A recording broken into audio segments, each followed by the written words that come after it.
guys, Danielle at Danielle TBD. I'm Marisa Rothman. And in case you can't tell, this is our Vodcast We Have Thoughts, and today we will be discussing Homeland. And their tagline for season 3 is Pledge Your Allegiance, and I pledged my allegiance to Brody, and I was rewarded with a lovely poster/blanket. Anyway, whatever.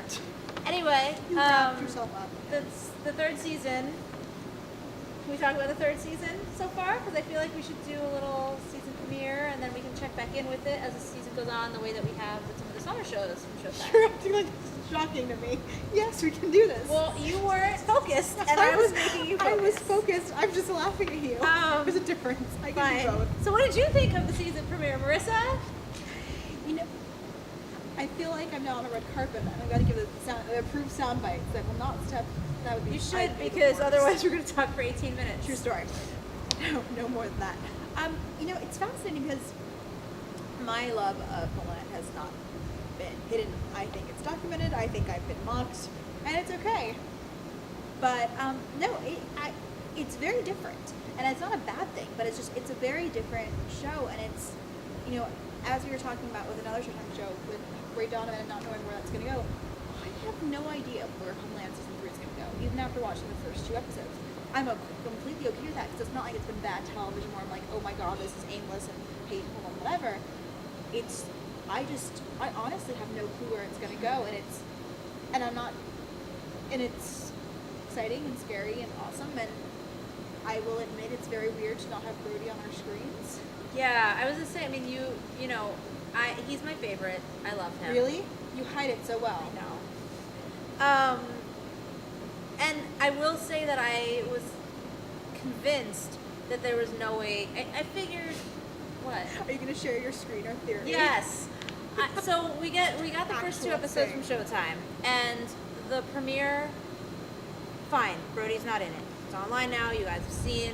He's not in it. I was convinced, though, that he was going to be in the second episode because the screener they sent us was only like 49 minutes, and usually these episodes clock in at 57, and I was like, oh, they probably just want to keep it from us because they don't want us to spoil, you know, where he is or how he comes back or whatever. She went like wall of crazy. It was amazing. I did. And, I mean, until it airs on Showtime, I'm going to stand by this theory that potentially they gave us an unfinished product because it's happened before. Not necessarily from this network, but I have definitely received unfinished episodes where key things, especially key last scenes, have been left out. Whatever. Because it does feel like a different show without him.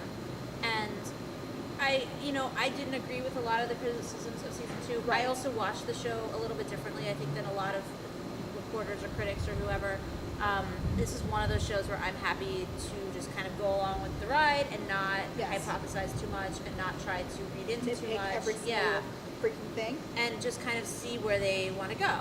I don't know why it is, because it is a show that is so smart that it inspires the thought process, but I would rather you just take me there and then I'm surprised and excited and whatever. And so the first 2 episodes deal more with Brody's family than I would like them to, considering Brody is not there anymore. I have to be really honest with you. When they split them apart last season, I was kind of like, ooh, season 3, no more Brody family, just Brody? Awesome, yay! That's not the case. No. And, you know, I've never loved Dana. That's no secret. She's not my favorite character.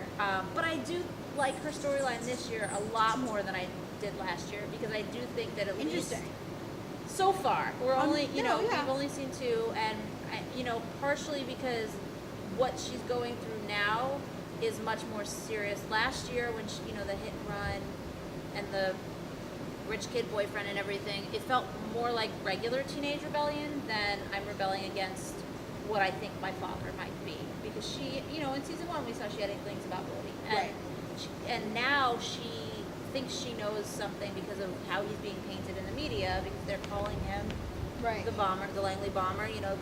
They put it on him. You ripped your poster. I didn't mean to rip it. Can I have another one, Showtime? Anyway, and so now, to see her struggle with something more serious makes me like her more.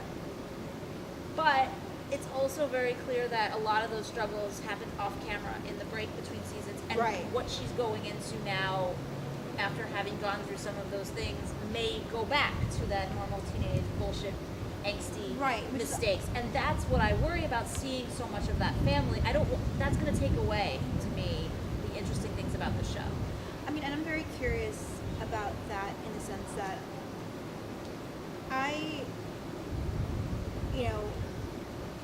one of my good friends works with teens, and she had really liked the way that Dana had portrayed her for most of the series. Let me just qualify. No. I'm not saying she was portrayed badly. I'm just saying that on a show like this, I think that distracts what's more from I'm not what's most disagreeing.